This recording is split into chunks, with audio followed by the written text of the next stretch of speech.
Chandra Jaya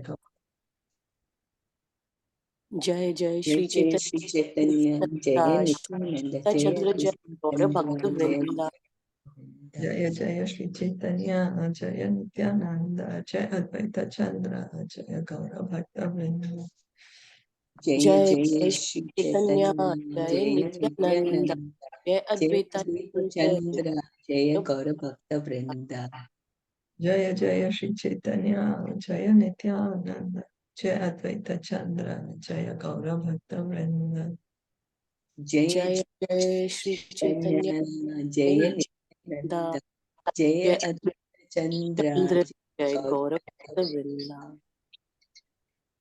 Can I read? Please, yes, please. Please. The doctrine of byproducts, Parinamvad, is asserted from the very beginning of the Vedanta Sutra, but Shankaracharya has superficially tried to hide it and establish the doctrine of illusory transformation of state, Vivartavad. He also has the audacity to say that Vyas is mistaken. All Vedic literatures, including the Puranas, confirm that the Supreme Lord is the center of all spiritual energy and variegatedness. The Mayavadi philosophers, puffed up and incompetent, cannot understand variegatedness in the spiritual energy. They consequently falsely believe that spiritual variegatedness is no different than material variegatedness. Deluded by this false belief, the Mayavadis deride the pastimes of the Supreme Personality of God. Such foolish persons, unable to understand the spiritual activities of the Supreme Lord, consider Krishna a product of this material nature. This is the greatest offense any human being can commit. Lord Chaitanya has conclusively established that Krishna is Satchitananda Vigraha, the form of eternity, knowledge, and bliss, and that he is always engaged in the transcendental pastimes in which there is all spiritual variegatedness. We had been hearing the byproducts. You know, Krishna, he has these energies. We are his energies, the material energy, the jivatmas, the marginal energy. But Shankaracharya has not mentioned this in the Vedanta Sutra. So that's the reason then people are not able to understand. If you say that God has no energy, then people will wonder, oh, if God has no energy, then how did this world come out? So who made the world, automatically that question will come. Then automatically it comes that, oh, Maya is strongest then if we are all under Maya. I mean, because that's the covered way of putting things, right? But then we understand that God has the energies. That is the correct way of understanding. That is what Vyasadeva has written. So, so this is what that he purposely left this out, and so that's why then this school believe that they think that spiritual, they're not able to understand that spiritual is different than material. That there is variety in the spiritual world.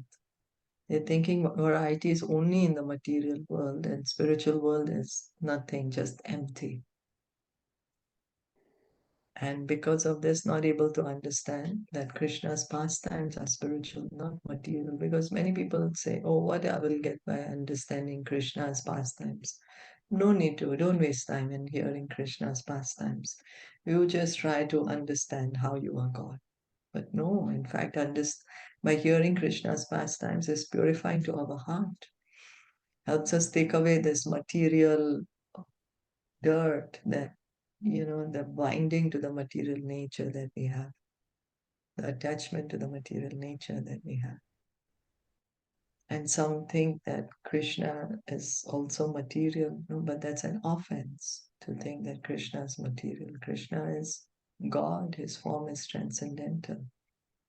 So Lord Chaitanya is again repeating that Krishna's form, Krishna is Sachidananda Vigraha. His form is eternity, knowledge, and bliss. And what is he doing? He's always engaging in transcendental pastimes, in which there is so much variety, variegatedness,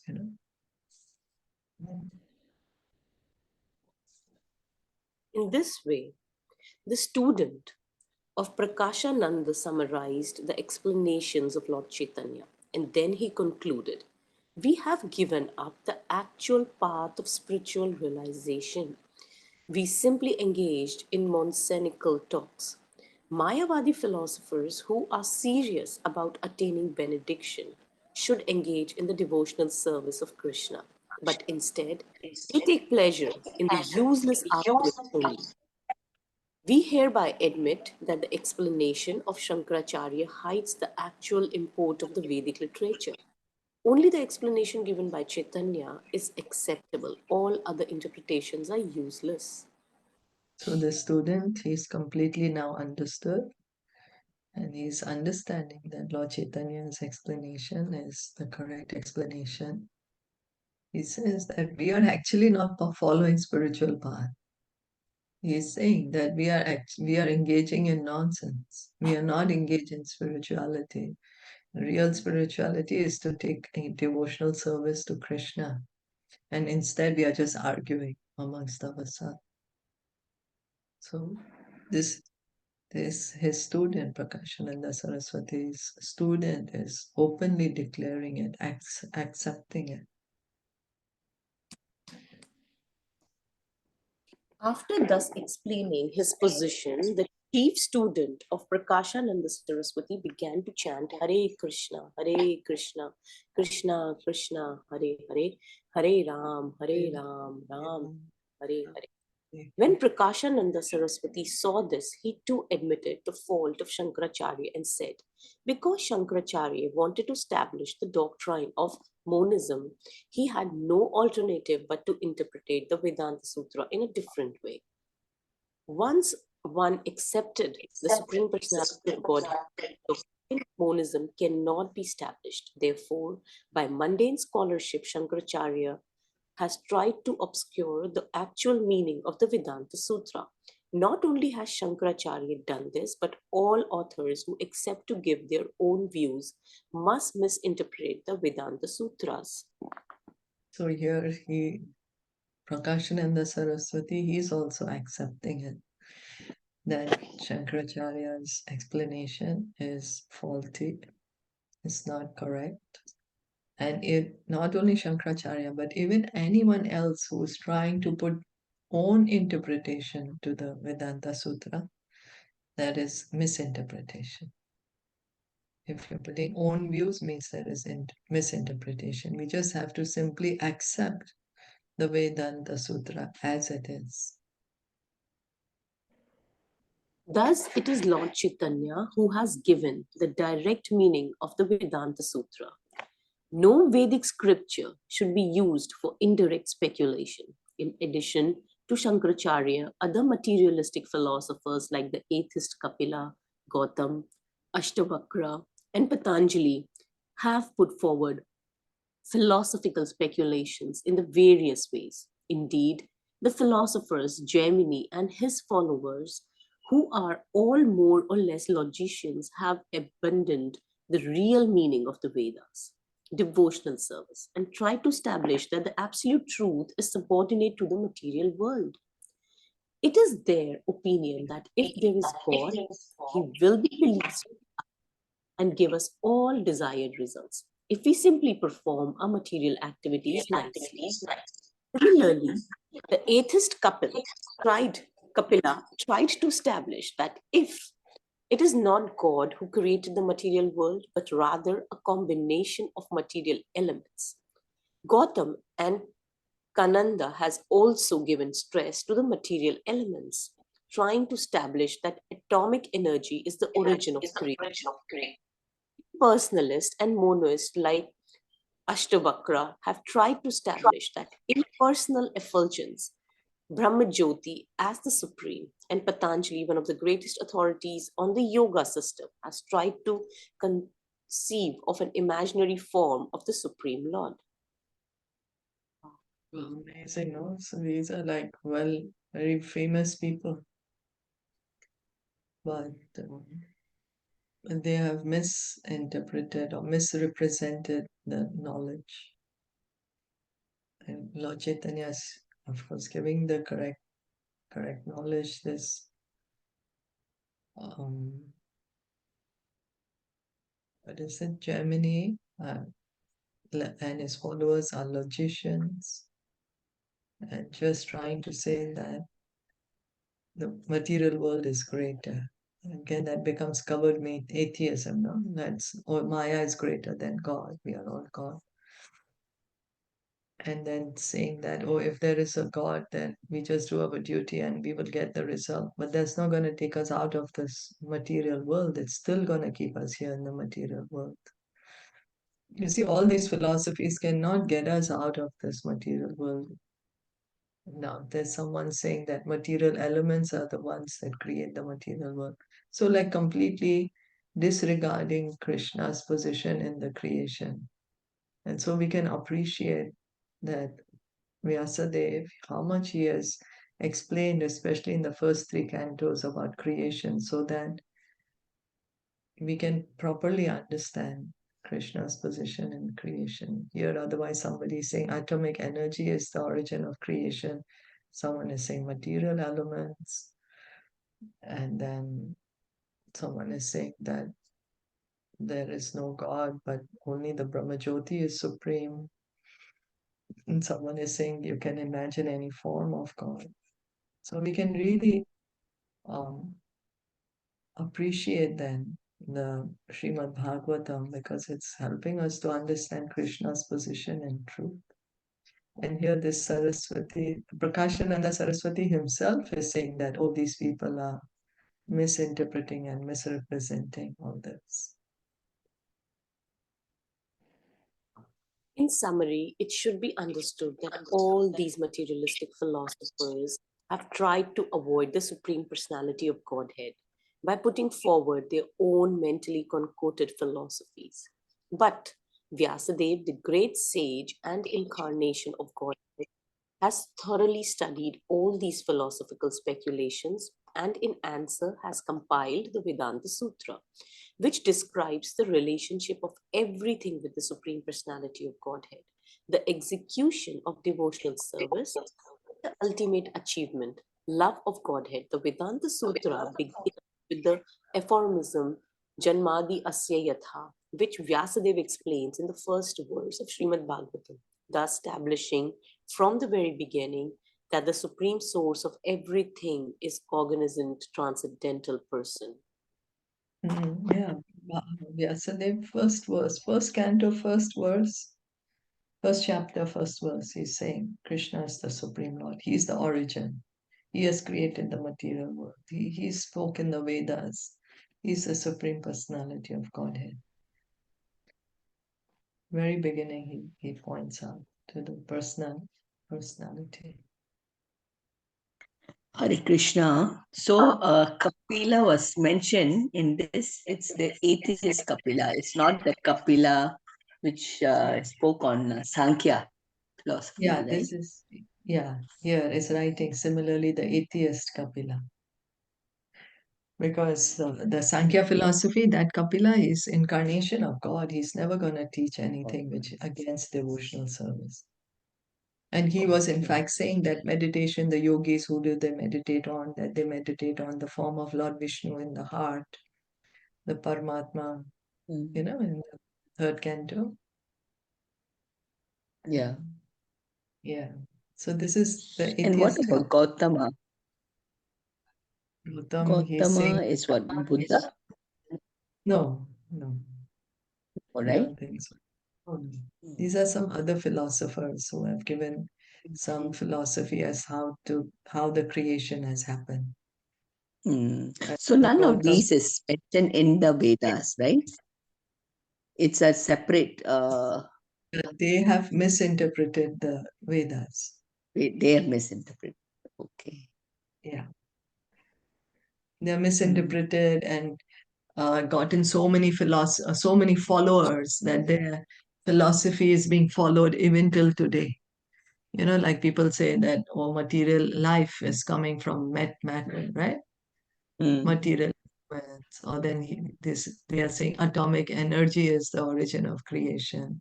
We can see many people, they follow this. Mostly people follow. The world is So just a there are different combination. scriptures again. These are different again written books, scriptures by these Yeah, people. these are not the revealed scriptures. Huh? They have not written the They are revealed not. scripture. No, no, Oh, no. They are just making their own philosophy up.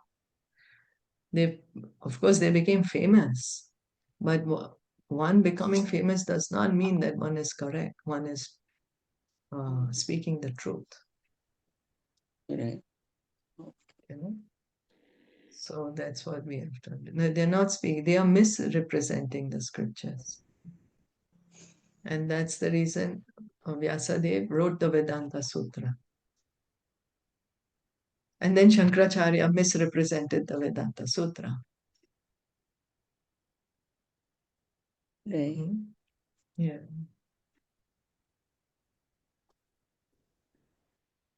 So here, I mean, we said In that, right? summary, We yeah, we said read that, this. we read this, that they are avoiding the position of God. They don't want to give credit where it's due that, oh, God is behind this creation, but they put their own imaginations.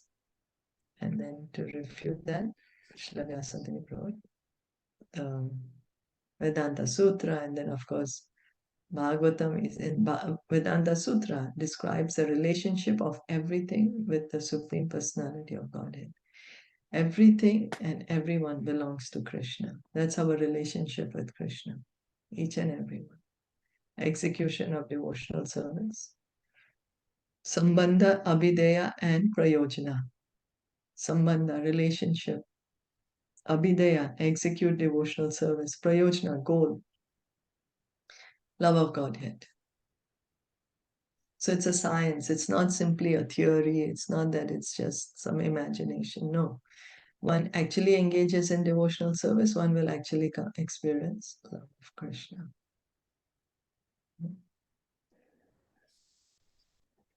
The impersonalist tries to explain that the Supreme Lord, impersonal effulgence, Majoti, is beyond the material modes of nature. But at the same time, he tries to establish that the Supreme Personality of Godhead is contaminated by the modes of material nature. In truth, the Vedanta Sutra establishes not only that the Supreme Personality of Godhead is transcendental to the material modes of nature, but also that he has innumerable transcendental qualities and energies.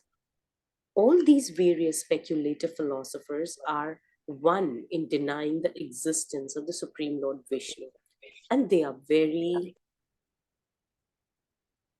enthusiastic to put forward their own theories and be recognized by the people.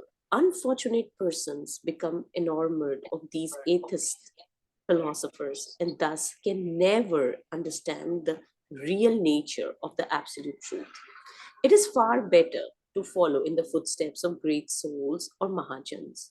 According to Srimad Bhagavatam, there are 12 Mahajans: Brahma, Lord Shiva, Narad, Vivasva Manu, Kapila, not the atheist, but the original Kapila, the Kumaras, Prahlad, Bhishma, Janak, Bali, Sukadev Goswami, and Yamaraj. According to the Mahabharata, there is no point in arguing about the absolute truth because there are so many different Vedic scriptures and philosophers understanding that no one philosopher can agree with another. Since everyone is trying to present their own his own point of view and reject others, it is very difficult to understand the prime necessity of life expressed by the religious principles. Therefore, it is better to follow in the footsteps of Mahajans, great souls. Then one can achieve the desired success. Lord Chaitanya's teachings are just like nectar, and they hold whatever you need. The best way is to take to this path and follow it. So Vedas also, because it can be misinterpreted, as we are seeing, no, that so many people have misinterpreted, misrepresented it. One philosopher is arguing with another, my theory is right, my theory is right. So what it is, follow the footsteps of the Vachan. Bhagavatam is saying you follow the footsteps of the Vachan, and then we can see the result. Because when somebody is putting forth a theory, then we can see what is their result. So here the Mahajans, they're all engaging in devotional service, and we can see the result that they all got perfection. They're all perfected beings. And so this Mahabharata is saying this, that everyone is just arguing, better you follow the Mahajan, follow in the footsteps of the pure devotees.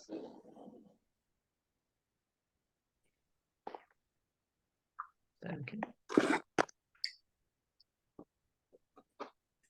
Yeah, because we can see some people are saying, I'm sorry, no, we finished this. Sorry. I'm just saying that, you know what? Yeah. Because the theory is that, the Brahman is not material, but they are saying that God is material. So there is already a fault in logic there already. Because where's the Brahman coming from? It's coming from the body of God. So already there is a fault in that logic. So the correct way to understand is that, of course, there is God and He has many energies, transcendental energies and transcendent qualities. And once we can understand that, then all the philosophy becomes very clear.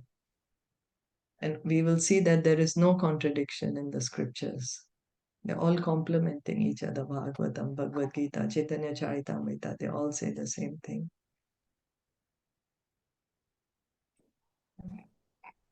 Is that okay? Yeah.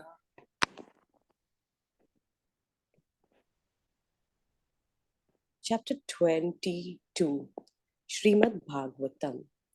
After the conversions of Mayavadi sannyasis to the path of Chaitanya Mahaprabhu, many scholars and inquisitive people visited the Lord at Banaras. Since it was not possible for everyone to see Chaitanya Mahaprabhu, at his residence, people stood in the lines to see him as he passed on his way to the temples of Vishwanath and Bindu Madhav.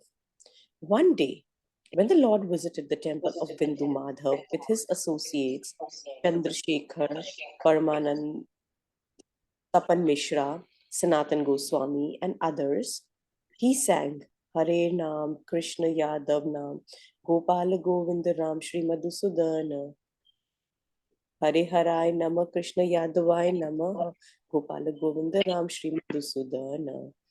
When the Lord sang in this way, chanting and dancing, thousands of people gathered around him. And when the Lord chanted, they roared. The vibration was so tumultuous that Prakāśānanda Saraswati, who was sitting nearby, immediately joined the crowd with his disciples as soon as he saw the beautiful body of Lord Chaitanya and saw how he was dancing. His associates, Prakāśānanda Saraswati, joined and began to sing, Hari, Hari. All the inhabitants of Banaras were struck with wonder upon seeing the ecstatic dancing of Lord Chaitanya. But Lord Chaitanya checked his continuous ecstasy and stopped dancing when he saw that the Mayavadi sannyasis. As soon as the Lord stopped chanting and dancing, Prakāśānanda Saraswati fell at his feet. Trying to stop him, Lord Chaitanya said, Oh, you are the spiritual master of the whole world, Jagadguru, and I am not even equal to your disciples. You should therefore not worship an inferior like me. For actually, I am not even equal to the disciple of your disciple. You are exactly like the Supreme Brahman. And if I follow you to fall down if I allow you to fall down at my feet, I will commit a great offense. Although you have no vision of duality, for the sake of teaching the people in general, you should not do this.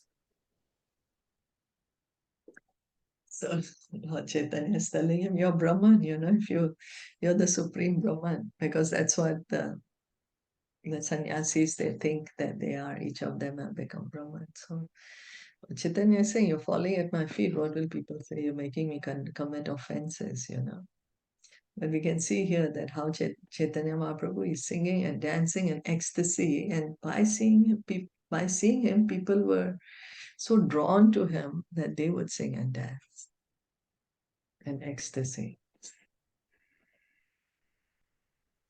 Right? Previously, I spoke ill of you many times, Prakāśānanda Saraswati replied.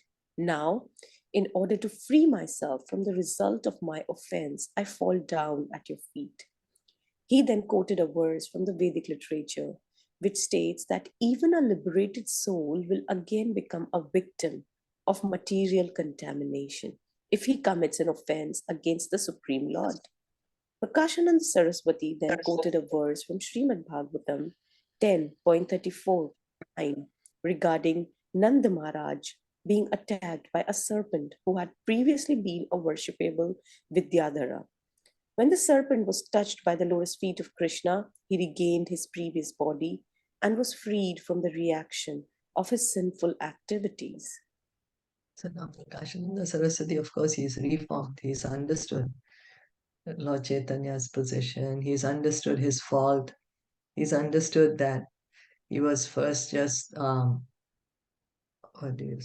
following a faulty philosophy. He himself said, oh, the philosophy that I was following was full of faults. So he's accepting the direct explanation of Vedanta by Lord Chaitanya, understanding devotional service. That's why he's singing and dancing, and he's asking for forgiveness, because he's saying, oh, even if one is liberated, if one commits an offense to the Lord, one will fall down. Liberation is not easy, but even after reaching such a high position, if one commits an offense, one will fall down. So he wants to repent he wants to ask forgiveness for his criticizing the Lord. You continue. When Lord Chaitanya thus heard himself equated with Krishna, he mildly protested. He wanted to warn people in general not to equate the Supreme Lord with any living entity. Although he was the Supreme Lord himself, he protested against this comparison in order to teach us. Thus, he said that it is the greatest offense to equate anyone with the Supreme Lord Krishna. Lord Chaitanya always maintained that Vishnu, the Supreme Personality of Godhead, is infinite, and that the living entities, however great they may be, are but infinitesimal. In this connection, he quoted a verse from the Padma Puran, which is found in the Vaishnav Tantra, Hari Bhakti Vilas 1.73. A person who equates the Supreme Lord with even the greatest of the demigods, such as Brahma or Shiva, must be considered a number one atheist. So Lord Chaitanya, he's Krishna himself, but he's in the role of a devotee. So to teach us, so that our faith does not get, so that we don't get fooled by others. He's saying, no, I'm not God, you're committing offense. How can you tell me I'm Krishna? Because in Kali Yuga, we each want to say, oh, I'm Krishna. We have so many incarnations, Everyone wants to say, I'm incarnation of Krishna. But Lord Chaitanya is saying, no, we cannot equate anyone to God. Only God is God. We are all living entities. However great the living entity may be, we cannot compare him to God, the Supreme Lord. Said, okay, there's no one equal to or greater than God. So Lord Chaitanya is setting an example for us, although he's Krishna himself, but he just wants to protect us and teach us. He said, okay. Yeah, so nice. It's true, yeah, in Kali Yuga, now you find that there's so many people like that, right? They'll say, yeah, I'm God. And the innocent will say, oh yeah, if someone's saying he's God, he must be God. But here Lord Chaitanya is saying, Right. he's saying, no, nobody can be God. Only God is God. All everyone else is a living entity. So, yeah. Okay, thank you so much for listening and enjoying it. Caitanya Mahaprabhu ki jai, Gaur Bhakta Ki jai, Hare Krishna, Krishna Prabhupada.